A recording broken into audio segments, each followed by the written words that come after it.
تعال اقول لك تاكل منين احلى كباب في مصر كلها. اول حاجه هتعملها يا معلم، هتروح تجيب فخده خروف برقي وتقول للجزار بتاعك انا عايزها زي ما هي، وتعمل كوبايه شاي وتشغل ام كلثوم وتسن سكينتك الحلوه وتبتدي كده ايه تشفي بمزاج.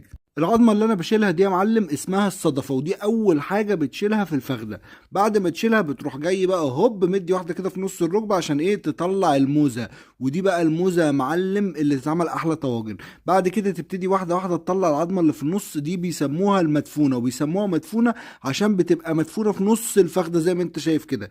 تعال اقول لك بقى احنا طلعنا ايه من الفخده. طلعنا وش الفخده وظهر الفخده والسمانه والكلاطه وعرق التريبيانكو والموزه. انت متخيل عرق التريبيانكو ده اللي في البقره بيتعمل منه اللحمه البارده؟ انت متخيل حجمه قد ايه في الخروف؟ وطلعنا بقى كل الدهون اللي طلعناها من الفخده، وجبنا عليها كيلو ونص لحمه بقري حمراء عشان نعمل احلى كفته. والعظم ده طبعا هنشيله عشان نعمل منه شوربه. وهنبتدي بقى يا معلم نقطع كل اللحمه اللي طلعناها كباب ما عدا الموزه، هي الحاجه الوحيده